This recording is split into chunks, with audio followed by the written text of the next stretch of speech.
오늘은 특별히 한국에 대한 하나님의 뜻에 관해서 제가 말씀을 전하겠습니다. 이 예배에 많은 우리 외국 형제 자매들도 출석하고 계신데 오늘은 특별히 한국을 위한 시간으로 이해를 해 주시기 바랍니다. 저는 한국에 관한 메시지를 받기 위해서 1987년 12월 한 달은 끊임없이 하나님께 부르짖고 기도했습니다. 그 결과로 하나님께서 오늘 아침에 우리 조국과 민족에 관한 메시지를 허락해 주셨습니다. 오늘 저는 여러분과 함께 이사야서 60장 1절로 5절의 말씀 중 일어나라 빛을 발하라는 제목으로 은혜를 나누고자 합니다. 저는 1960년도부터 한국의 소망에 관해서 외쳐왔습니다. 그야말로 6.25의 잿더미 위에서 겨우 일어선 때였고 4.19가 지나가고 5.16 군사혁명이 일어나 크나큰 사회적인 국가적 변혁이 계속되었었습니다. 그러므로 국가 민족에 대한 부정적이고 비관적인 생각이 온 국민 속에 꽉 들어찼던 때였었습니다. 그러한 때 제가 우리 한국은 소망이 있다고 외쳤기 때문에 많은 사람에게 오해를 받았고 혹은 비난도 받고 혹은 거짓 선지자라는 말도 들었었습니다. 그 당시에는 수많은 사람들이 할 수만 있으면 한국을 떠나서 외국에 이민을 가려고 했었습니다. 그래서 혹시 이민 코타에 들어가면 어깨를 어석이면서 제 사무실에 인사하러 왔습니다. 목사님, 우리 이민 가게 됐어요. 얼마나 자랑스러운 얼굴로 그렇게 말했고 이민을 못 가고 남아있는 우리들은 전부 선망의 눈으로 저들을 바라보았었습니다. 저도 그 당시에 얼마나 한국에 대해서 절망적인 생각을 가졌던지 조국과 민족의 앞날에 대하여 퍽이나 부정적이고 우리 미래는 이제 희망이 없다고 단정을 짓고 있었습니다. 그러나 언제나 그 와중에서도 하나님께 엎드려 기도만 하면 하나님께서 성령으로 저희 마음속에 한국의 소망에 대한 생각으로 꽉 들어차게 해주었습니다. 기도를 거치고 일어나면 모든 것이 절망인데 무릎을 꿇어 기도만 하면 내 마음속에 한국의 미래는 참으로 소망이 넘친다는 것과 그 소망의 메시지로 하나님의 백성을 위로하라는 하나님의 엄한 계시가 임하곤 했습니다. 그래서 제가 늘 전가하는 특유의 긍정적이고 적극적이며 창조적이고 생산적인 위로의 메시지를 30년간 계속해서 설계해 왔습니다. 저는 1988년 정초에 어떠한 말씀을 하나님 증거해야 되겠습니까? 간절히 기도하는 중에 하나님은 변함없이 저희 마음속에 이해도 위로가 넘치고 소망이 넘치는 메시지를 증거하라고 말씀하셨습니다.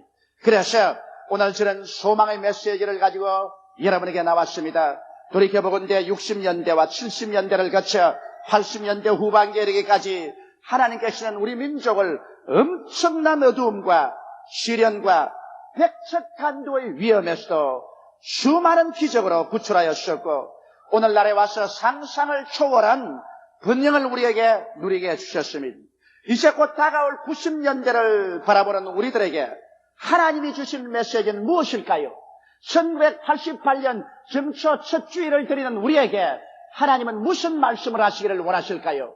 저는 그 말씀을 여러분에게 성경을 통해서 대언하고자 하는 것입니다. 첫째로 하나님께서는 우리를 향하여 일어나라고 말씀을 하십니다. 예수님께서 가버나움에 들어갔었을 때 수많은 사람들이 인산인해로 예수님 계신 집 앞에 모였습니다. 그럴 때 중풍에 걸려서 들것에 누워서 들려온 한 환자가 예수님 앞에 놓여졌습니다. 예수님은 그 환자를 보았었습니다. 인간적인 힘으로나 능력으로는 제기불능의 상태였었습니다.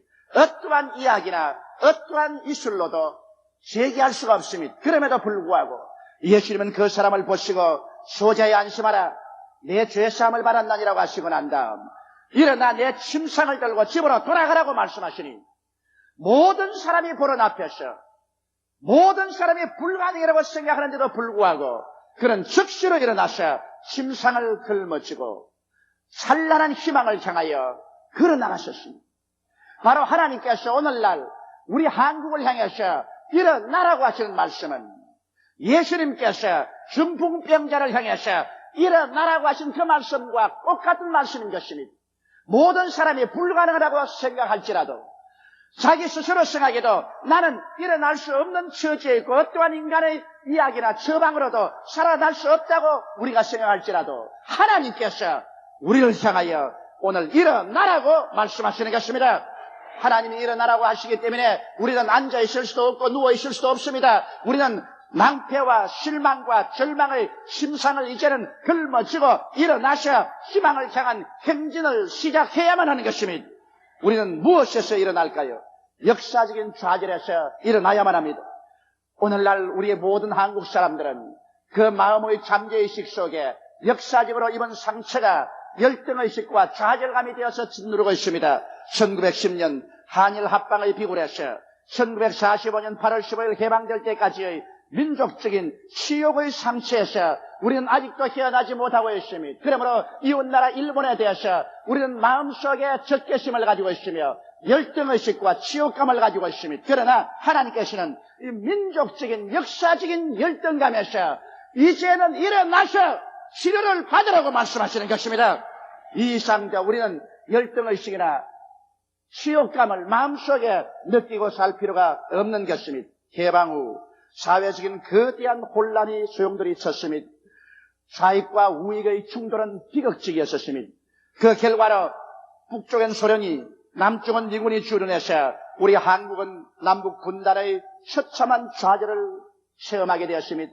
그 결과로 우리 민족은 얼마나 무기력하고 무능력하다는 것을 뼈저리게 느꼈었습니다. 이것이 우리 잠재의식 속에 응어리져 있습니다. 그러나 주님께서는 이제 그와 같은 민족적인 무력감에서도 일어나서 치료를 받으라고 말씀하시는 것입니다.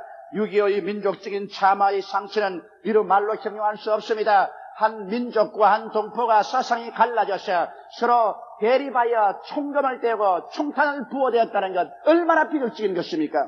이 비극을 통해서 우리는 민족적인 절망감을 느꼈었습니다. 그러나 이제 하나님께서는 이 민족적인 절망감에서도 털고 일어나라고 말씀하는 것입니다. 우리는 6.25 이후 지금까지 정치적인 독재와 부패 및 혼란에서 민족적인 분노를 누르고 살았었습니다. 그러나 이제는 그 분노도 다 털어버리고 일어나 치료를 받아 새 사람이 되라고 주님께서 말씀하시는 것입니다. 현실의 갈등에서 대화합의 장으로 하나님은 우리를 보시고 일어나라고 말씀하는 것입니다. 지금 우리 사회는 계층 간의 심한 갈등에 몸부림치고 있는 것입니다. 우리의 경제는 급속도로 성장해서 국민 소득 3,000불에 이르렀지만 이 급속도인 성장이 공평한 성장이 될 수가 없는 것입니다. 그렇기 때문에 잘 사는 자와 못 사는 자, 있는 자와 없는 자의 갈등에서 우리들은 몸부림치고 있습니다. 그러나 하나님은 이제 우리에게 말씀합니다. 일어나서 이 경제적인 불균등에서 조화와 균등을 가지도록 새로운 역사를 창조하라고 말씀하시는 것입니다. 우리는 세대 간의 갈등에서 몸부림칩니다. 구세대와 신세대, 늙은이와 젊은이들 간의 갈등이 이해와 동정으로 대결을 거치고 하나님은 일어나라고 말하는 것입니다. 역사는 마치 한강물과 같습니다. 한강물이 위에서 중간에서 끝까지 연결되어 흐르는 것처럼 역사는 단절될 수 없습니다. 역사는 계속해서 굽이 흘러가는 강물처럼 흘러가는 것입니다. 그러므로 오늘날 젊은 세대는 늙은 세대가 시대에 뒤지고 곰팡이 냄새나는 생각을 한다고 멸시해서는 안 되는 것입니다. 왜냐하면 여러분 이 구세대 나이 먹은 세대의 지혜와 지식이 오늘날 젊은 세대의 활발한 꿈과 환상을 시도해 줘야 되는 것입니다. 젊은 세대는 활발한 꿈과 환상을 가지고 변혁을 가져옵니다. 그러나 젊은 세대들은 구세대의 안정과 지혜와 지식과 인도가 반드시 필요한 것입니다. 그래야 새로운 역사가 창조될 수 있는 것입니다. 이러므로 우리는 세대 간의 갈등에서 대화와 조화를 가져오도록 일어나라고 하나님은 말씀하시는 것입니다. 지역 간의 대립과 갈등에서 하나님은 일어나라고 말씀합니다. 근본 대통령 선거를 통해서 노출된 것처럼 영남과 호남의 지역 간 갈등이란 상상을 초월하게 우심한 것을 발견했습니다. 우리 한국은 정치적으로는 남북이 갈려졌지만 정신적으로는 동서로 갈려져 있습니다. 이와 같은 상황에서 하나님은 일어나서 이 심각한 대립과 갈등에서 조화와 화합을 가져오라고 명령을 하시는 것입니다. 인간과 인간 사이의 불신과 대결에서 용서와 사랑과 화합의 장으로 하나님은 일어나라고 말씀하는 것입니다. 여러분, 우리 하나님께서 일어나라고 말씀하실 때는 하나님이 치료하기 위해서 기다리고 계시기 때문에 그렇게 하시는 것입니다. 에베소서 5장 14절에 보면 그러므로 이러시기를 잠자는 자여 깨어서 죽은 자들 가운데서 일어나라. 그리스도께서 내게 빛이시라고 말씀하고 계신 것입니다. 하나님께서 일어나라고 명하시기 때문에 우리는 일어나야만 하는 것입니다. 일어나기를 거부하는 사람은 영구히 버림을 당하고야 맙니다. 그러므로 오늘 이 시간에 우리들은 모두 다 역사적인 좌절에서 일어나고 현실적인 갈등에서 대화합의 장으로 일어나서 치료함 받는 여러분이 되시기를 주님의 이름으로 축원합니다. 하나님은 이 시간에 두 손을 활짝 내밀고 여러분과 나를 치료하기 위해서 기다리시는 것입니다. 둘째로 하나님께서는 이제 빛을 발하라고 말하고 있습니다. 기나긴 세월 동안 저 극동아시아의 한 구석에서 어둡고 캄캄한 가운데 아무도 모르는 처지에서 살아온 우리들에게 일어나서 이제는 빛을 발하라고 말하고 있는 것입니다. 우리 스스로가 빛을 발할 만한 힘은 없습니다. 그러나 하나님께서 우리에게 빛임으로 하나님의 빛을 받아 온 천하에 그 빛을 반사하라고 주님께서 말씀하는 것입니다. 하나님께서는 창세기에 땅이 혼돈하고 공허하며 흑암이 깊은 위에 있을 때 그곳을 향하여 빛이 있으라고 외치자 찬란한 빛이 온 누리를 밝게 해버리고 말한 것입니다. 하나님이 우리에게 빛을 발하라고 하시는데 그 무슨 빛을 발할까요? 무슨 빛을 우리는 온 천하에 비춰야 할까요? 하나님께서는 우리에게 민주주의의 빛을 발하라고 말씀하고 있는 것입니다. 우리는 5천년 역사를 통해서 언제나 전제 군주주의 치하에서 살았었습니다. 그러므로 우리는 권위주의 치하에서 시키는 대로 묵묵히 순종하며 살아가는 이것이 미덕인 줄 알고 살아왔지 국민이 주인이 되어서 살아가는 민주주의의 훈련이 전혀 되어 있지 못했었습니다. 그러나 16년 만에 처음으로 1987년 12월 16일 우리 손으로 직접 대통령을 선출했습니다. 이것이 우리가 기대하는 대로 이상적으로 완전하게 되었든 안 되었든 차지하고라도 비로소 우리가 민주주의의 첫 발을 내디뎠던 데 대해서 거대한 의미가 있는 것입니다. 여러분 한술에 배가 부르지 않습니다.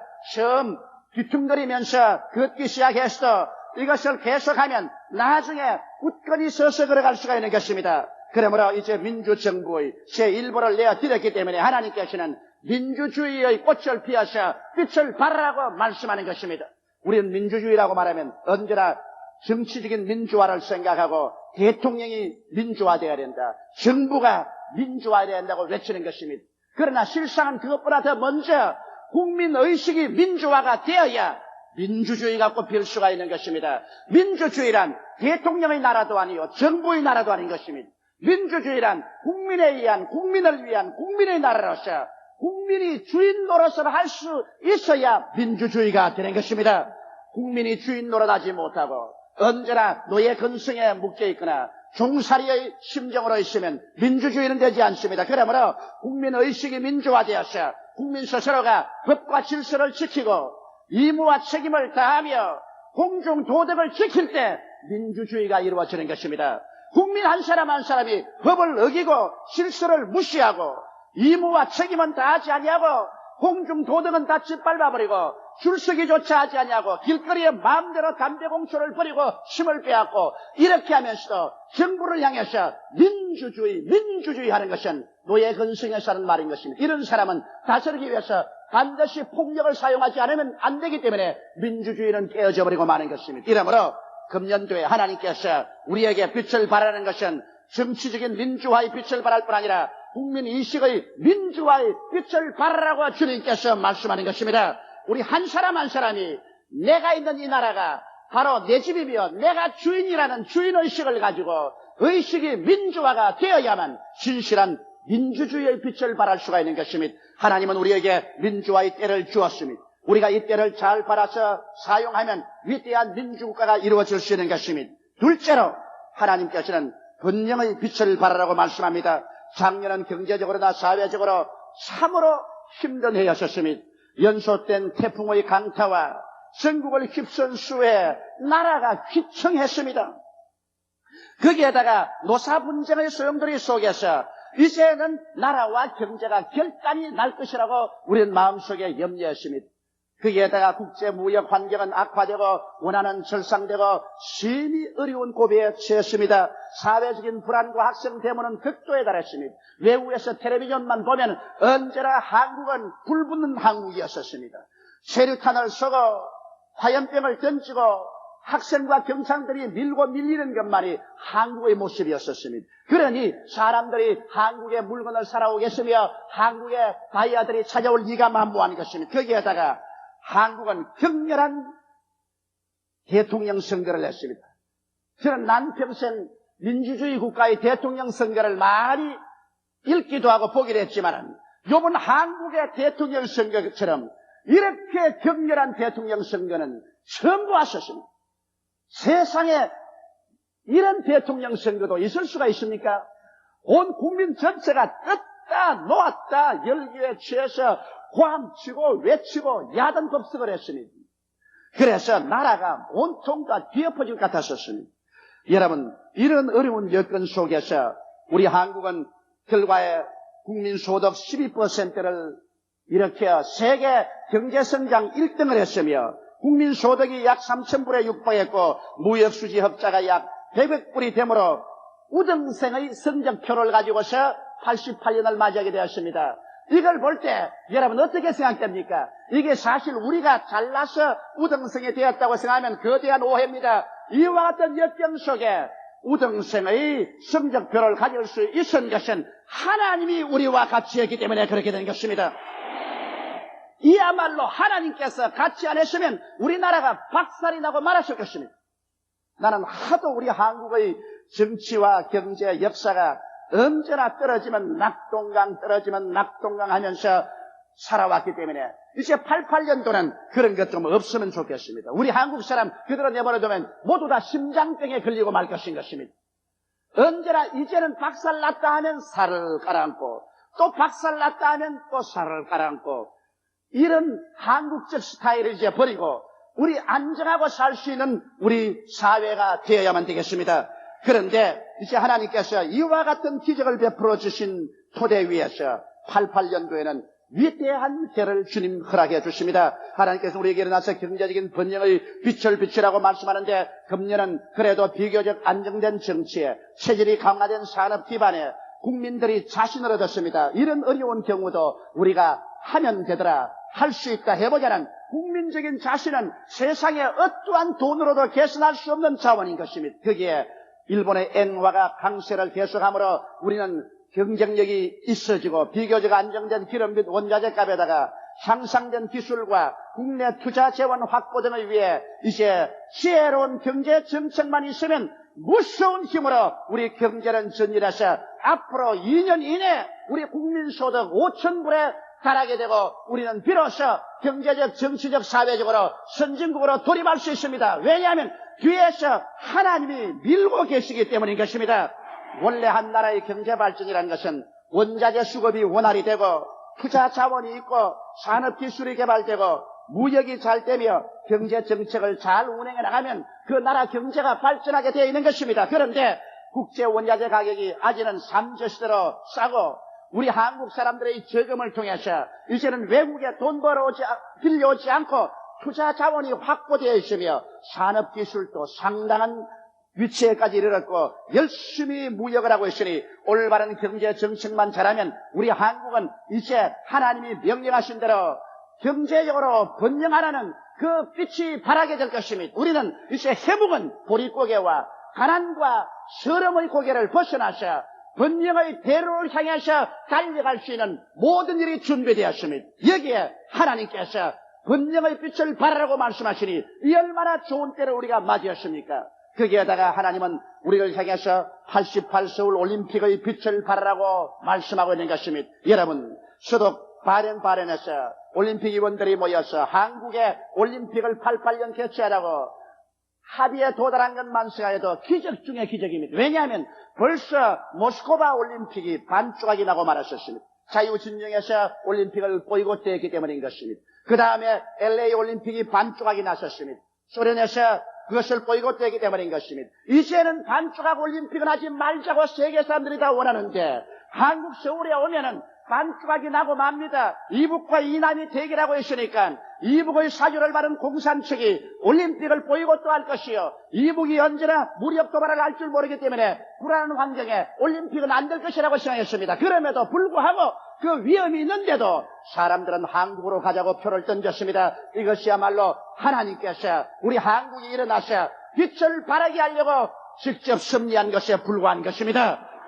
그런데 계속해서 정치적으로 불안하고 사회적인 환경이 기가 막혔었습니다. 이래서 한국에 올림픽이 안 된다고 국제 여론이 들끓을 때 하나님께서는 희한하게 역사하사 또다시 한국적인 스타일로 백척간도에서 떨어지려고 할 때 모든 것이 편안하게 되어버리고 말할 것입니다.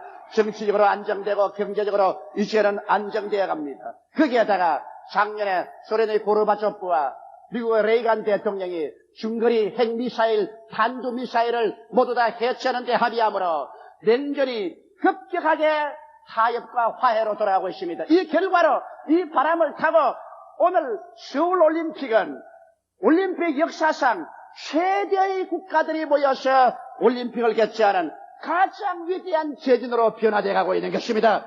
이야말로 하나님의 역사가 아니고는 이런 일이 일어날 수가 없습니다. 하나님이 문을 열어놓으면 닫을 자가 없고 닫아놓으면 열 자가 없는데 진실로 하나님께서 우리 조국과 민족의 문을 열어놓았다는 확실한 증거가 여기에 보이는 것입니다. 왜 우리가 올림픽을 해야 됩니까?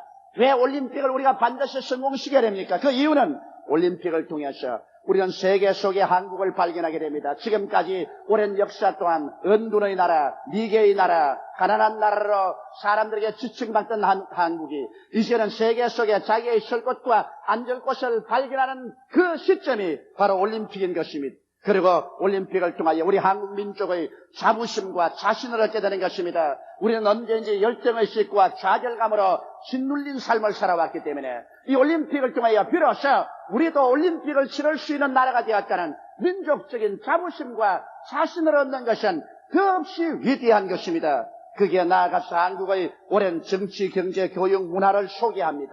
온 세계가 한국을 알게 되고 한국이 세계를 알게 되고 서로 알게 되고 친하게 되고 이러므로 말미암아 세계 속에 한국이 환영받는 자리에 들어서게 된 것이므로 이보다 더 좋은 외교가 있을 수가 없는 것입니다.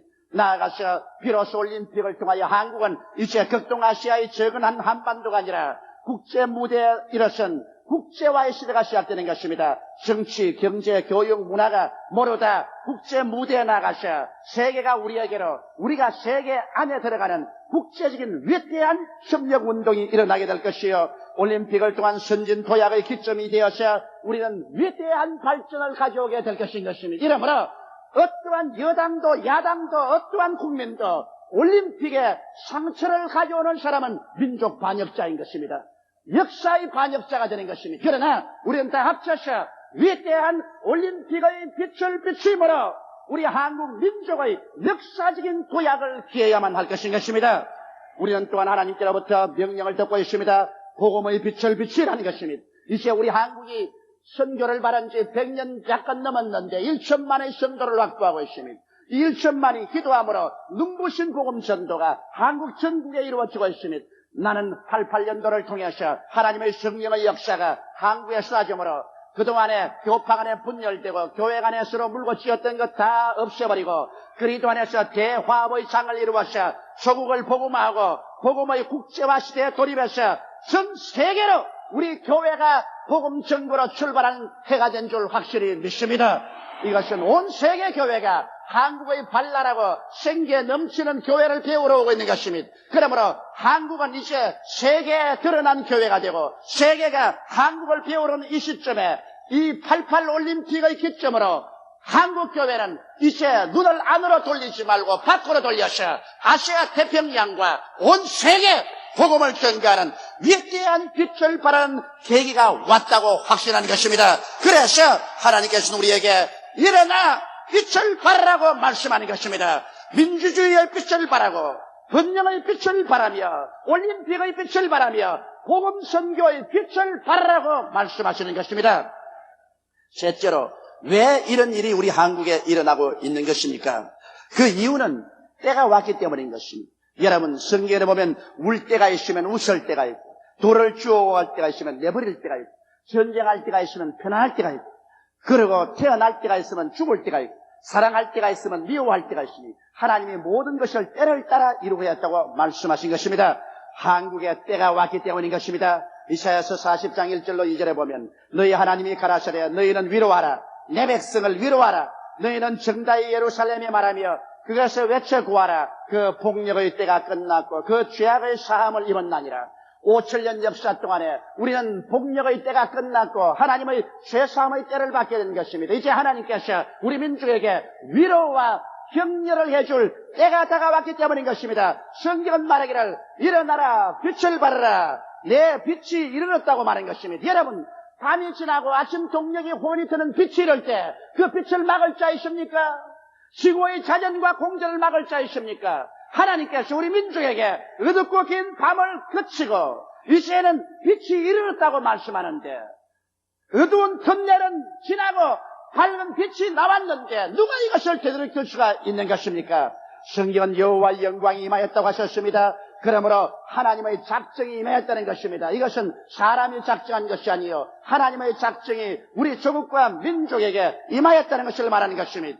물론 저희 말에 심하게 반대할 사람도 있을 것입니다. 조 목사 어리석은 소리 하지 마십시오. 당신은 목사로서 정치와 경제적인 현실을 모르고 그런 소리를 합니다. 지금 국제정세는 정치적으로나 경제적으로 낙관을 불허하게 어둡습니다. 조금 잘못하면 30년대에 겪었던 세계적인 경제공황이 올지도 모릅니다. 작년 10월에 뉴욕 증권시장의 대폭락으로 미국과 세계 경제를 뒤흔든 사실을 당신은 모릅니까? 미국의 천문학적인 재정 적자와 무역 적자가 세계 경제를 이끄는 기관차 미국을 탈선시키고 말 것 아니겠습니까? 바야흐로 세계는 이제 경제적인 저성장 시대와 경기 후퇴 속에 들어와 있는데 어찌하여 조 목사는 일어나서 한국에 소망이 있다고 외치고 한국에 경제적인 번영이 온다고 외치고 있습니까? 이거 좀 잘못된 것이 아닙니까? 그런 질문할 사람이 있을 것입니다. 여러분, 제가 외치는 것은 저는 경제 전문가로서 그렇지 않으면 미래학자로서 외치는 것은 아닙니다. 저는 하나님의 종으로서 하나님의 계시의 영을 받아 외치는 것입니다. 하나님의 말씀에 이사야서 60장 2절로 3절에 보라 어두움이 땅을 덮을 것이며 캄캄함이 만민을 가리우려니와 오직 여호와께서 내 위에 임하실 것이며 그 영광이 내 위에 나타나리니 열방은 내 빛으로 열왕은 비치는 내 광명으로 나오리라고 말씀하고 있는 것입니다. 성경에 보니까 어두움이 땅을 덮을 것이라고 말했었습니다. 캄캄함이 만민을 가리우리라고 말했었습니다. 그러므로 정치적으로, 경제적으로, 군사적으로 어두움이 땅을 덮고 캄캄함이 만민을 가리우는 이 시점에 하나님께서 유독히 우리 위에 임하실 것이며 그 영광이 우리 위에 나타나서 하나님의 기적적인 역사로서 이런 일이 일어나겠다는 것입니다. 여호와께서 내 위에 임하실 것이라는 것은 우리의 희망은 하나님께 있다는 것입니다. 우리 희망이 미국이나 소련이나 유럽에 있는 것이 아니라 우리 희망이 하나님께 있다는 것이요. 그 영광이 나타남이 우리의 소망인 것입니다. 하나님의 영광은 하나님의 작정인 것입니다. 하나님이 작정하고 변하지 아니하시는 것입니다. 그 결과로 우리는 영원히 잘됨같이 범사에 잘되며 간결하게 하나님이 정하시고 마신 것입니다. 우리에게는 이제 일어나서 빛을 발할 때가 다가오게 된 것인 것입니다. 그러므로 이 찬란한 영광의 시기를 온 세계가 바라보고 감탄하고 이래서 결과로 열방이 우리 빛으로 다가오고 열왕은 비치는 광명으로 나와서 함께 이 하나님의 축복을 누리며 이 비기를 배우려고 애를 쓰는 때가 우리에게 다가오게 된 것입니다. 우리는 우리에 대한 하나님의 작정을 오늘 알아보았었습니다. 그러나 이 모든 작정은 우리가 가만히 앉아있는데 이루어지지 않습니다. 봄이 다가왔는데 좋은 때가 왔으면 우리가 팔걷고 일어나서 열심히 밭 갈고 농 갈고 씨를 뿌리고 모심기를 해야 되는 것입니다. 이처럼 이제 우리 국민이 대동단결에 일어나서 민족적인 회개와 기도가 있어야만 되는 것입니다. 이 시점에 우리가 민족을 분열하고 민족 속에서 분열의 씨앗을 심는다면 이것은 천추의 역적이 되고 말 것인 것입니다. 이때야말로 민족이 일어나서 회개하고 서로 용서하고 사랑하고 화해해야 될 때가 온 것입니다. 이제야말로 우리는 하나님의 말씀을 믿어야 할 때가 왔습니다. 하나님의 말씀을 듣고 우리는 믿으며 하나님께 순종하는 삶을 살아야만 하는 것입니다. 이제야말로 우리는 모든 영광을 겸허히 하나님께 돌리면서 내일은 오늘보다 내일은 다음 달은 근본달보다 명년은 금년보다 하나님께서 같이 계시고 야훼의 영광이 임하였으므로 놀라운 발전을 할 것을 믿어야 될 것입니다. 우리는 이와 같이 하나님의 축복을 받아서 일어나서 예수님 오시기 전에 한 10년 동안 우리는 전 세계 뜨겁게 나가서 복음을 증거하는 나라로 만들어야 될 것입니다. 하나님께서 이와 같은 위대한 번영을 주시는 것은 우리가 마침내 일어나서 그리스도의 십자가를 걸머쥐고 예수님 오실 때를 예비하라고 그렇게 하시는 것입니다. 세례 요한의 역할을 하라는 것입니다. 우리가 나가서 온 천하 만민에게 복음을 증거하는 나라로 삼기 위해서 이 시대의 마지막에 극동아시아에서 하나님이 우리 조국과 민족에게 은혜를 부어주기로 작정하신 것입니다. 이러므로 우리나라는 하나님을 믿어야 합니다. 우리 국민은 회개하고 주님께로 돌아와야 우리 민족은 살아갈 수가 있는 것입니다. 이러므로 이미 예수를 믿는 우리들은 앞장서서 이 메시지를 가지고서 이웃에 전하며 널리 전파하며 우리 합쳐서 하나님을 의지하고 조국과 민족을 걸머쥐고 나가는 여러분 되시기를 주의 이름으로 축원합니다. 다 같이 고개서 기도드리겠습니다. 사랑이 많으시고 거룩하신 아버지 하나님, 어둡고 괴롭고 기나긴 밤을 우리는 지냈습니다. 그러나 이제 이 삼천리강산에 먼동이 트고 새봄이 다가옵니다. 내 아버지 하나님이시여, 하나님께서는 우리를 향하셔서 일어나라! 이제는 빛을 발하라! 야훼께서 내 위에 임하시고 그 영광이 내게 이르렀다고 말씀하고 계시옵니다. 아버지 하나님이시여, 땅이 캄캄하고 어두움이 만 백성을 덮을 터이로되 우리에게는 야훼께서 같이 계시고 야훼의 영광이 임하시겠다고 하셨사오니 아버지여, 이때 그리스도를 우리가 받아들이고 하나님의 분명을 받아들여서 그 여세를 몰아 온 천하에 그리스도의 복음을 전가하는 나라와 백성이 되게 도와 주시옵소서. 우리 한국의 사명은 이 마지막 때 하나님의 축복을 받아 일어나서 온 천하를 복음하는 것이 한국의 사명이옵나이. 우리가 이 사명에 비뚤어지면은 또다시 하나님께 버림받을까 두렵습니다. 하나님 아버지여, 하나님 중심, 그리스도 복음 중심의 나라와 민족이 되게 도와 주시옵시고 이 나라가 하나님을 위해서 사는 나라 되게 도와 주시옵소서. 우리 아버지여, 주님께서 우리에게 주신 이 예언의 말씀대로 하나도 남김없이 다 이루어 주옵소서. 예수님 이름 받들어 기도드리옵나이다. 아멘.